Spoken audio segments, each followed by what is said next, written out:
Hi folks, and welcome to this GT3 track guide at Miami Homestead. Now we are following the B-Class fixed GT3 for the entire season, and I can't remember the GT3s ever being here, and the only time I think I've come here is when I raced a Mazda back in Rookie, or maybe D-Class, and I was trying to do... I haven't been here for years anyway. It's not run very often, but I failed to see why, because it was quite fun. Not going to lie, I did enjoy practicing around here. It was very Daytona-esque, don't get me wrong, because it's an oval with a road course in the middle. But yeah, I really did enjoy it, to be brutally honest with you. Anyway, info for you. Track usage will be 45%, so if you've got high usage, you should have more grip. Low usage will be less grip. Same with the track temp, 102 Fahrenheit degrees will be in my head. If it's hotter, good luck. I think it goes up to 120, I think, Fahrenheit iRacing. Anyway, if it's hotter, you should have less grip. If it's cooler, you should be more grippy.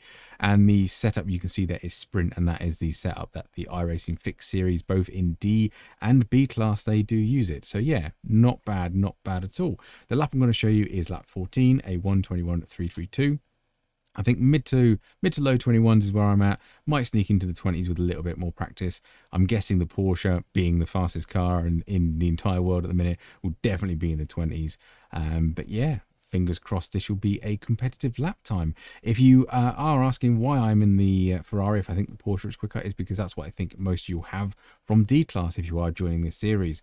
Obviously, you have to buy all the GT3 cars if you want to try them all out, but if you've bought it for the D-Class series, you can run it in the B-Class. That's why I choose the Ferrari. Otherwise, above my head will be two screens, will be my Discord. If you join that, you can get the OLAP, B-Lap telemetry and replay file, so you can see what exactly I'm doing at what points on the track, hopefully to improve your driving. And also there is a Google Docs on there. It shows you all the track guides I've done in the past with the series that I've followed in season order. So if you're following Skip Barber or the B-Class, you can have a look on there, find the week you want, hopefully there'll be a track guide there already made and done and dusted for you. The other screen will be how I get into these sessions. Obviously try and keep it as accurate as I can. Then I use the UI, go on there and go on to the race series that I want, go to schedule, and then filter down, and you can see the week that you want to practice. Otherwise, that is enough of me waffling. Let's crack on with the guide. Homestead, Miami. Road course on an oval, gotta love it. So turn one is basically completely ignored because it is just a kink with pit exit just there on the left hand side, but this tarmac change just slightly before it, a couple of car lengths before. Stand on the brakes, bring yourself out to the outside of the track and keep this curve, just give it a little tickle as you go past, and be very careful on exit. It does creep up quite easily. At this point I'm now braking for turn 3, so be very mindful of that. And brake all the way into the apex. See me grazing the brakes and then virtually stopping the car and getting it really swung to keep it far left hand side. I want to open up this corner as much as I can because it's downhill, it's sweeping. You've got to be really patient here. It's easy to get on throttle too early and cut this corner. There is an off track and a slowdown here, so be mindful of that. We do need a good exit because we're good long straight here, so be mindful of that, but don't push it too much. At the 300 board, we are thinking about braking, so just after it, standing on the brakes again, use the curve on the left-hand side to widen up the corner as much as you can. First gear corner, nice and easy. Get a nice smooth exit because this is a long straight. Well, not too long to be honest. Good overtaking opportunity if you do get a good exit out there.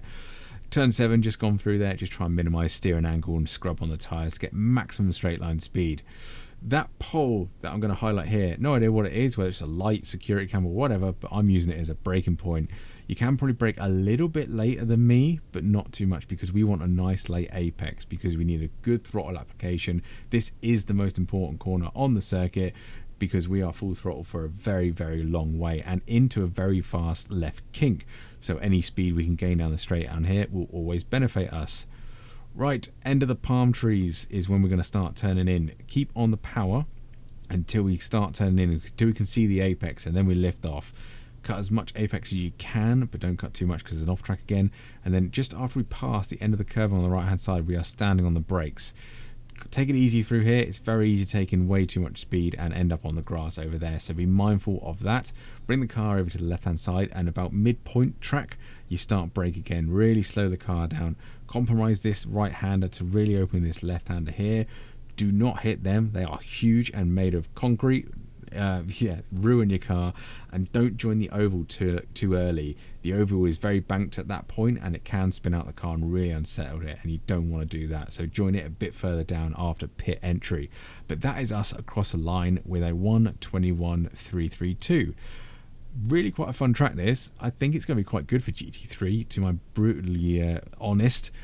Good couple of long straights, big heavy braking zones, like that hairpin of turn 9 back onto the where you join the oval again. People are going to dive bomb in there for sure, but then you should get a good run out of them, re-overtaken before the fast kink at 9. I quite like it, not going to lie. Why is this not run more often, in my opinion? But maybe we'll find out this week. Otherwise, thank you very much for watching. Catch you on the next one.